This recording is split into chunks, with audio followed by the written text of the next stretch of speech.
같이 따라 하죠. 고난이 주는 교훈.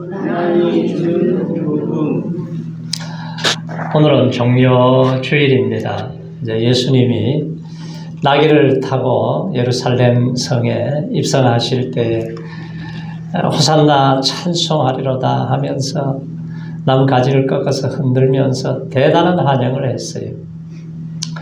그리고 나서 이제 한 주간 이제 고난의 행진이 시작이 되죠. 예수님이 제일 먼저 성전에 들어가 봤어요. 만민이 기도하는 집에 들어가 봤더니 이 난장판이 된 거예요.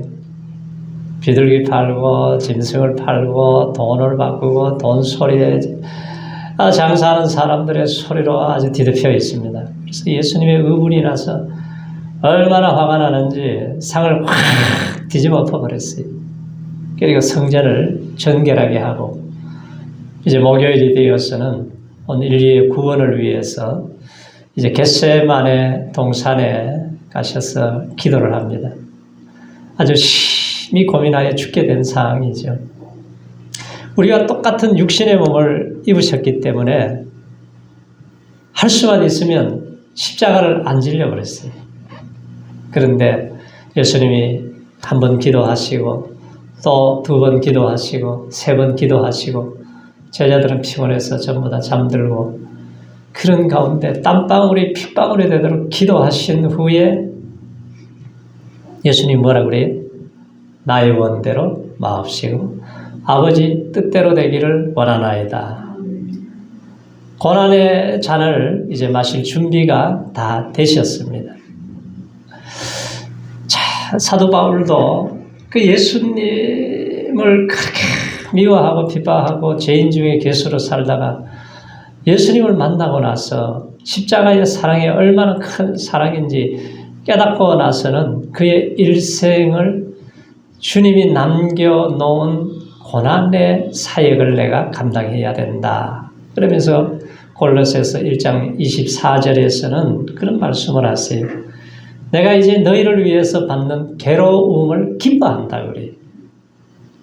그러면서 그리스도의 남은 고난을 내 육체에다가 채운다. 이 고백을 하죠. 그래서 바울은 그의 남은 생애를 그리스도의 남은 고난, 맡겨준 사명을 위해서 채우고 또 채우면서 복음 전하면서 살았던 이력서를 고린도후서 11장에서 얘기하는데 뭐라고 합니까? 내가 복음 전하기 때문에 수고를 넘치도록 했습니다.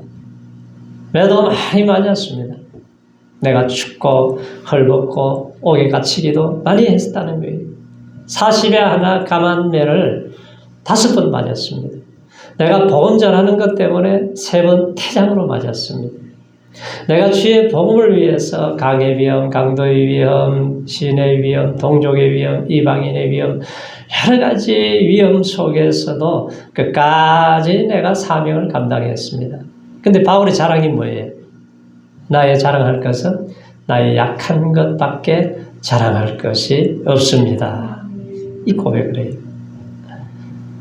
자, 바울은 몸된 교회를 위해서 주님이 남겨놓은 이 사명을 끝까지 감당을 했어요. 부름의 상을 향해서 표대를 향해서 달려가면서 그의 고백이 뭐라고 그래요?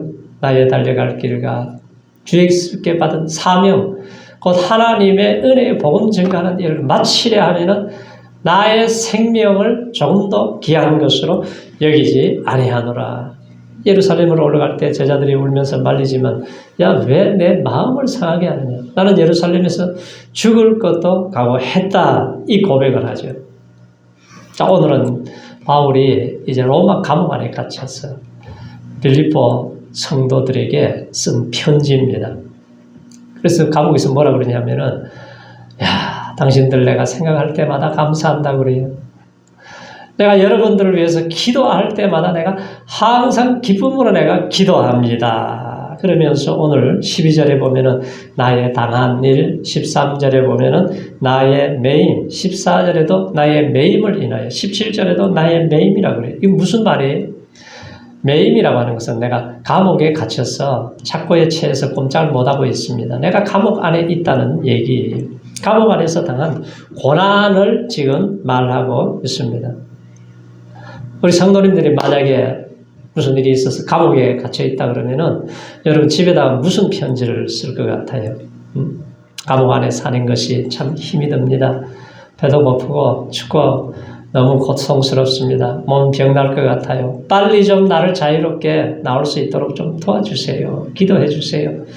뭐 그런 편지 보내지 않겠어요? 그런데 바울은 뭐라 그래요? 12절을 같이 읽어보세요. 12절에 시작. 형제들아 나의 당한 일이 도리어 복음의 진보가 된 줄을 너희가 알기를 원하노라. 지금 감옥 안에 있는데 뭐라 그래? 이 복음의 진보를 계속해서 나타낸다는 거예요. 아니 몸을 꼼짝 못하는데 복음의 태보가 아니고 내가 저주를 받은 것이 아니고 하나님의 나라를 위해서 진보를 계속해서 나타내고 있습니다. 그러는데 감옥 안에 쓴 서신이 몇 군데 있죠. 에베소서에 보면은 바울이 기도 부탁을 해요. 나를 위해서 구할 것은 내게 말씀을 주사 입을 벌려서 복음의 비밀을 내가 감옥 안에서도 담대히 전하게 해주세요. 내가 쇠사슬에 매인 것은 내 입을 벌려서 복음을 전하게 하시기 위해서 하나님이 나를 감옥에 보내셨어요. 골로새 교인들에게도 그렇게 얘기를 합니다. 우리를 위해서 기도하되 하나님이 전도할 문을 열어주사 그리스도 비밀을 말할 수 있도록 기도해 주세요. 그래요. 그래서 오늘은 우리가 고난이 나에게 올 때 그러면 내가 예수 믿는 사람은 고난을 내가 어떻게 맞이해야 되는가? 우리 이걸 가르쳐 주고 있어요. 자, 나는 고난을 어떻게 해석을 하고 살아가는지 생각을 해보세요. 고난을 대하는 태도가 내 신앙의 현주소예요. 내 수준이죠. 고난을 어떻게 맞이하고 있는가? 세계에서 가장 유명한 향수가 블란서 향수라고 그러잖아요. 이 향수가 어떻게 만들어지는 줄 아세요? 병든 고래 속에서 기름을 짜서 그 아픔과 고통 때문에 나오는 기름을 통해서 향수가 만들어진다는 거예요. 우황청심원이 어떻게 만들어지는 줄 아세요? 우황청심원 드셔보셨어요? 우황청심원? 우황청심원은 병든 소에서 만들어진다고 그래요. 그러니까 병들지 않으면 소의 몸에서 우황이 안 나온다는 거예요. 그 며칠 전에 어떤 분이 이렇게 전화를 한 걸 내가 이렇게 들어보니까 야, 잘 있냐? 그래. 내가 지금 굉장히 막 두렵고 떨려요. 바빠요. 그래. 그런데 왜 그렇게 떨리냐? 그랬더니 이번 주일날 대표 기도를 해야 되는데 지금 너무 떨려가지고 우황청심원 하나 먹고 지금 기도 준비하고 있다고 그러더라고요. 아마 기도할 때도 우황청심원 하나 먹고 해야 될 거예요. 그 사람은. 우리 성도님도 어떻게 기도할 때 우황청심원 하나씩 드세요? 아마 갑자기 시켜놓으면 바람과 함께 사라지는 사람들은 우황청심원 먹어도 안 될 것 같은데 세계에서 가장 공명 좋은 바이올린이 어떤 나무에서 만들어지는 줄 아세요? 럭키 산맥에 가면은 그 한계선상에서 자라는 나무가 있어요. 그러니까 눈보라가 치고 막 바람이 치면은 이게 너무너무 고통스럽고 힘드니까 막 이 나무가 말이죠. 그리고 기도하는 모습으로 자란다고 그래요. 그래서 그걸 이기고 견뎌낸 나무들이 바이올린을 만들면 세계 최고의 작품의 바이올린이 만들어진다는 거예요. 그래서 이걸 생각해 보면은 고난이라고 하는 이 역경 뒤에는 하나님의 축복이 있다는 거죠. 하나님의 사람은 깊은 신앙으로 만들기 위해서는 창세기부터 계시록까지 보면은 다 고난의 풀무를 통과한 사람들이 그 시편 기자가 고난받는 것이 내게 뭐의 유익이다. 왜? 이 고난 때문에 주의 율례를 배우게 되었습니다. 루이스가 그러죠. 고난당하기 전에는 하나님의 말씀이 들려오지를 않아요. 그런데 큰 고난이 오면은 하나님의 말씀이 막 확성기같이 크게 들려온다는 거예요. 그래서 하나님이 하나님의 사람을 만드실 때는 이 고난을 통해서 다듬어 가시고 만들어 가신다는 거죠. 프랭클린 루즈벨트가 태어나면서부터 소아마비, 한쪽 다리가 짧아요, 이게. 그런데 걷는데 말이죠. 쩔뚝거리고 또 휠체어를 타야 되고. 자, 그런데도 예수를 믿고 나니까, 믿음이 생기니까 아주 용기가 생기는 거예요. 아주 강한 믿음으로 자라면서 신체적인 약점에도 불구하고 정치 세계가 얼마나 참 혼란스럽습니까? 비방이 많고. 그런데 정치계에 뛰어들어서 1928년도에 뉴욕의 주지사가 되었어요. 그 다음에 32대 대통령이 되어서 뉴딜 정책을 만들어가는 참 이 놀라운 역사를 만들어가요. 수베르트는 너무너무 가난한 집에서 태어나서 피아노를 가지고 연습을 좀 하고 싶은데 피아노가 없어요. 오선지 한 장 살 돈이 없으니까 이제 레스토랑에 가가지고 웨이터를 하면서 돈을 벌어서 피아노를 사고 오선지를 사서 열심히 연구하더니 그 아베 마리아라고 하는 아주 놀라운 작품을 만들지 않습니까? 베토벤도 노년에 기가 먹어버렸어요. 음악하는 사람이 기가 먹는 것은 사형선고나 마찬가지잖아요. 그런데 그 어려움을 이겨내면서 교향곡 9번 합창을 만들어냅니다. 그래서 고난은 해석을 어떻게 하느냐에 따라서 저주도 될 수도 있고 축복이 될 수가 있어요. 그래서 내가 고난을 나는 어떻게 받아들이는가? 지금 내게 온 이 고난을 어떻게 해석하는가? 어떻게 맞이하는가? 시편 기자가 뭐라 그러냐면은 의인은 고난이 많으나 여호와께서 그 모든 고난에서 건지신다고 그랬어요. 고난 당하기 전에 내가 그렇게 행하였는데 이 고난 때문에 내가 하나님의 말씀을 지킵니다. 그래서 아픔과 고난은 하나님의 관점에서 보면은 축복의 기회다. 기회를 주신다. 그렇게 해석을 하면 정답이에요. 전도자 바울이 로마 감옥에 갇힌 것이 이 복음의 후퇴가 아닙니다. 내게는 저주가 아닙니다. 복음의 진보를 나타내고 있습니다. 왜냐하면 그 감옥 안에도 12대들 안에 간수들이 있고 이 보초들이 교대하면서 하는데 이 사람들까지도 내가 복음을 전할 수 있는 기회를 하나님이 주셨다는 거예요. 만약에 자신이 그곳에 들어오지 않았다면 누가 이 사람들에게 복음을 전하겠느냐. 우리 기독교의 성경 다음으로 많이 읽는 책이 무슨 책인 줄 아세요? 철로역정이라는 책이. 이 책이 어떻게 만들어졌느냐 하면은 잔 번연이 예배를 드리고 복음을 전하니까 영국에서 자꾸 핍박이 오는 거예요. 설교했다는 이유로 감옥에 갇혔습니다. 감옥에 들어가서 처음에는 기도하기를 하나님 나를 좀 빨리 자유롭게 좀 보내주세요. 내가 밖에 나가서 자유롭게 복음을 좀 전하게 해주세요. 좀 풀려나게 달라고 기도했는데 하나님의 응답은 뭐냐면 네가 감옥 안에 있는 것이 내 은혜가 내게 족하도다. 그날부터 생각을 바꿉니다. 하나님 내가 감옥 안에서 해야 될 일이 있나 보지요.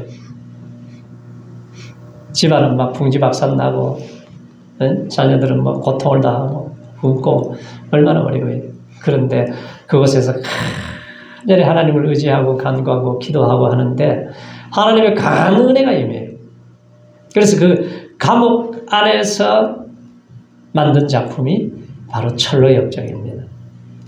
그러니까 그 감옥의 안에서의 그 고통이 없었다면은 철로역정은 나올 수가 없었다는 거죠. 그래서 하나님은 고난 속에서 우리를 택하시는 하나님이다. 이사야 48장 10절에 보면 보라 내가 너를 연단하였으나 은처럼 하지 아니하고 너를 고난의 풀무에서 택하였다 그래요. 자, 요나는 하나님의 명령을 어기고 도망가다가 어디 들어갔어요? 물고기 뱃속에 들어갔어요. 그래서 극심한 고난 때문에 요나가 그곳에서 부르짖어 기도하다가 하나님이 그 감사 기도를 들으시고 요나를 살려주시고 다시 사명을 감당할 때에 니느웨에 가서 입을 열어서 복음을 전하기만 하면은 어린 아이에서부터 왕까지 다 토개 잡아고 회개하는 역사가 일어나게 되지 않습니까? 그래서 야고보서 기자도 너희가 고난당할 때 뭐 하라 그래요? 기도하라 그래요. 즐거움이 오면은 뭐 하라? 찬송하라. 그리고 우리가 기도하고 찬송하는 일은 매일매일 해야 되는 거죠. 자, 로마 감옥 안에서 옥중서신의 위대한 글이 여기서 나오게 된 거잖아요. 그래서 우리가 고난을 극복하려면은 우리가 부르짖어 기도해야 됩니다. 자, 그리스도의 고난이 우리에게 넘친 것 같이 위로도 우리 그리스도로 말미암아 넘치게 하시는 분이 하나님이세요. 그래서 작은 고통에 한숨 쉬고 몸부림치고 그러지 말고 하나님께 기도의 기회를 삼아라. 그 어려움이 고난이 변해서 연장된 축복으로 나에게 다가온다는 거죠. 자, 예수 믿는 사람은 고난을 택한 사람이에요. 예수 믿는 사람들은 그래서 우리가 주님의 뒤를 따르는 사람들로서 주님이 지고 가신 십자가를 우리가 내게 주어진 십자가가 있잖아요. 이 십자가를 지고 우리가 따라가야 되는 거예요. 자녀이면 또 후사요, 후사이면 그리스도의 후사인데 영광을 받기 위해서는 함께 고난도 받아야 된다. 그랬습니다. 자, 모세는 고난을 택한 사람이죠. 자, 모세 입장에 한번 대보세요. 바로의 공주의 아들이라 칭함을 받아요. 그 당시에 세계 최고의 부강한 나라에서 왕이 되고 부귀 영광을 누리고 세상의 모든 것을 누릴 수 있는데 모세가 뭐라고 고백합니까? 바로의 공주의 아들의 칭함을 거절한다고 그랬어요. 왜? 하나님의 백성과 고난받는 것이 잠시 제약의 낙을 누리는 것보다 더 좋아했다고 그랬습니다. 그리스도를 위해서 능력을 받는 것은 애굽의 모든 보화보다도 더 큰 재물로 여겼다. 왜? 하늘의 상을 바라보기 때문에 하나님이 주시는 이 상을 바라보기 때문에 하나님께서 주신 그 은혜를 누리며 살았어요. 임마누엘 칸트가 몸이 너무 약해요. 걸어다니기도 힘들어요. 그러니까 기도하기를 하나님 내가 몸이 약해서 이렇게 힘이 듭니다. 이 육체로 뭘 하겠습니까? 그런데 계속 기도하니까 하나님이 뭘 주시냐면 이 사색할 수 있는, 생각할 수 있는 그 마음을 주셔서 순수 이성 비판이라고 하는 아주 놀라운 작품을 만들어낸 거예요. 애매히 고난을 받아도 하나님을 생각함으로 슬픔을 참으면 이는 아름다우니라 그랬습니다. 선을 행함으로 고난받는 것이 하나님의 뜻일진데 악을 행함으로 고난받는 것보다 낫다고 그랬어요. 그래서 고난은 뭘 만드냐? 정금을 만드는 하나의 과정이죠. 바울이 옥중 생활에서 고난과 고통을 당했지만 그 고난을 이겨냄으로 인해서 복음의 진보가 되도록 만들었다는 거예요. 우리가 인생 살아가면서 질병도 다가오고 위기도 찾아오고 부도도 나고 사업이 망가지기도 하고 자녀들이 탈선을 하기도 하고 여러 가지 문제를 만나요.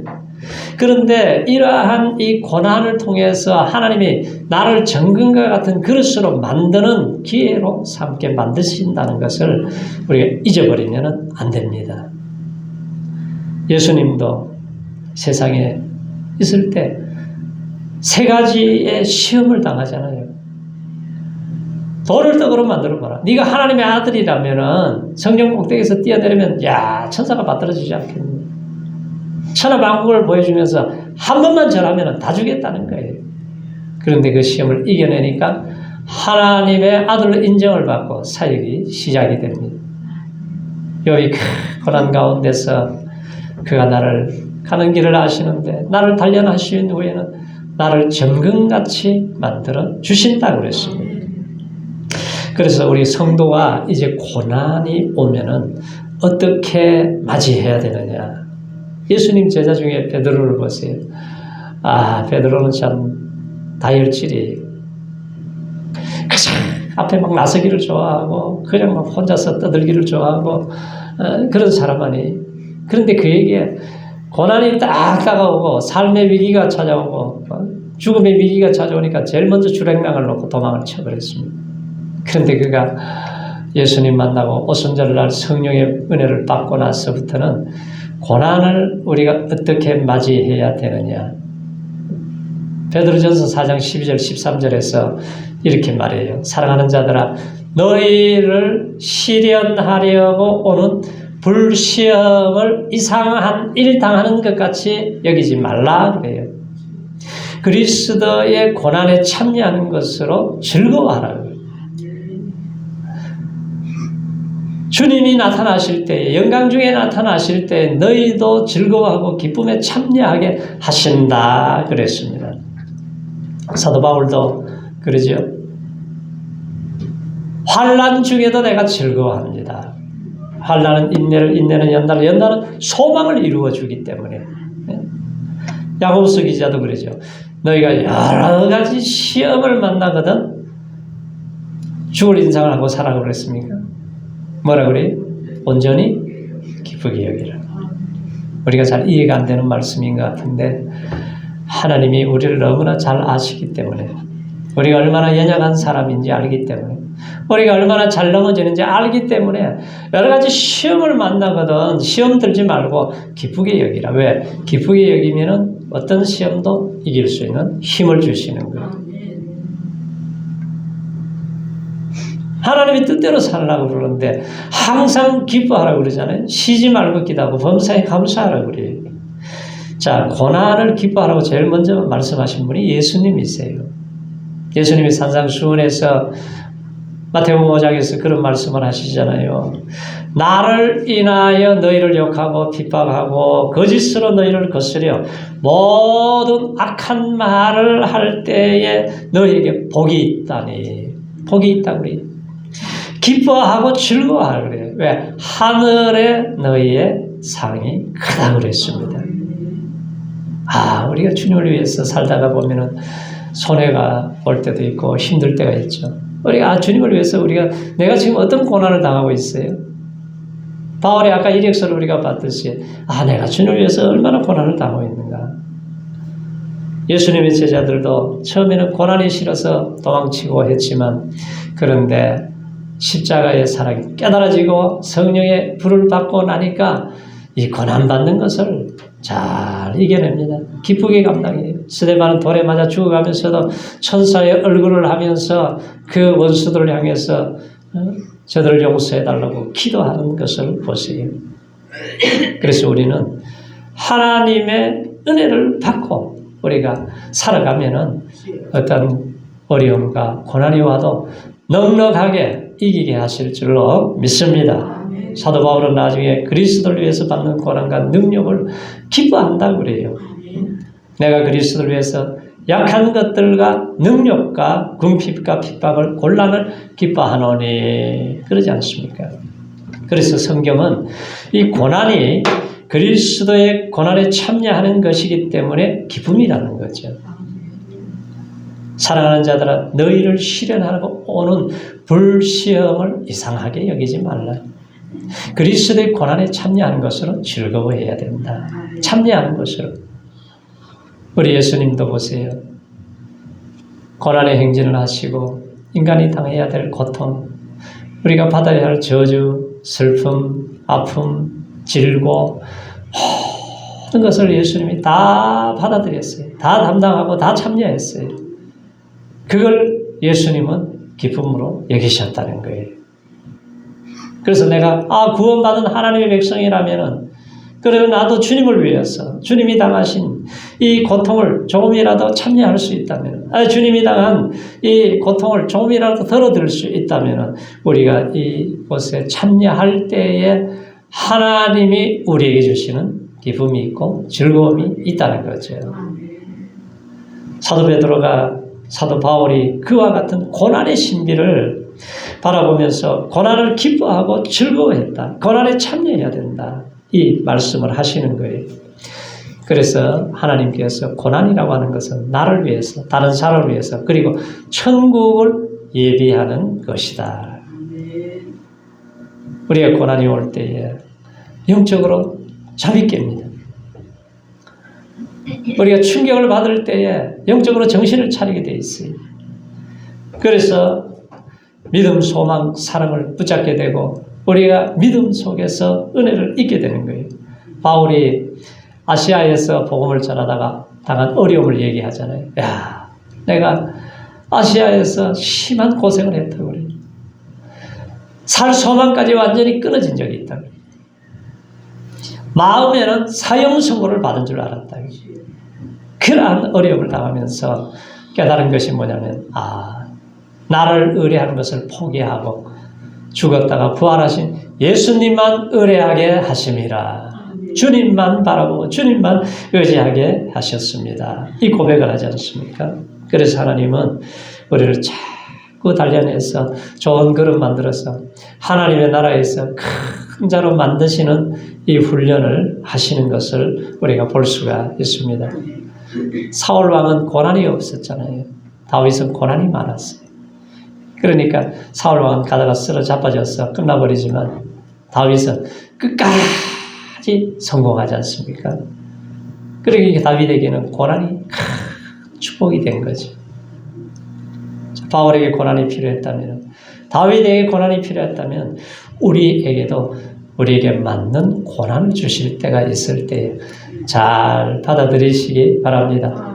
고난을 환영하시기 바랍니다. 도망가면은 더 큰 고난이 와요. 그래서 하나님께서는 우리에게 진정한 믿음과 소망과 사랑을 가지고 우리를 만들어서 하나님은 축복하시기를 원하시는 거예요. 왜 이스라엘 백성들을 40년 강야 생활을 하게 했겠어요? 그냥 한 달만 하고 그냥 보내줄 수도 있잖아요. 그런데 하나님의 깊은 뜻이 있습니다. 그래서 천국을 준비하기 위해서 고난이 있다고 그래요. 바울이 그걸 깨달은 거예요. 비시대 안디옥에서 복음을 전하다가 이고니온에 가서 복음을 전하니까 돌로 쳐서 죽이려고 그래요. 그래서 루스드라에 도망갔어요. 돌에 맞아 죽은 줄 알고 성 밖에 내쳐놨어. 던져버렸어요.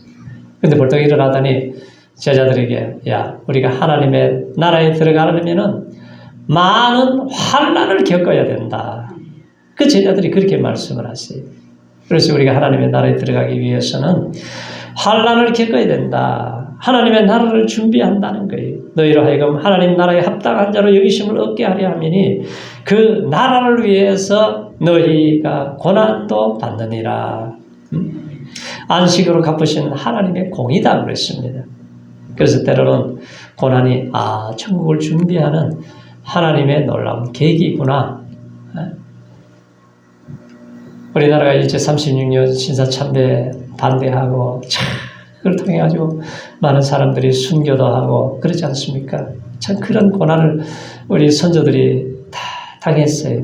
근데 우리는 지금 너무나 편안한 시대에 살았기 때문에 고난하고는 우리는 별로 상관없이 살아갈 때가 많잖아요. 그렇지만 우리 각자에게 때로는 우리에게 지나간 과거에도 있었지만 또 앞으로도 올 수도 있어요. 그러니까 우리가 앞으로는 고난을 어떻게 맞이하면서 살아야 되는 거냐. 바울이 현재 고난은 장차 나타날 영광과 좋게 비교할 수 없다고 그랬습니다. 그래서 고난이 오면은 잘 소화하시기 바랍니다. 잘 이기시기 바랍니다. 그래서 고난이 내 신앙의 인격을 만들고 성숙하게 만들고 영광을 보게 만들고 승리하게 하시고 축복의 주인공으로 만들어 주실 줄로 믿습니다. 할렐루야.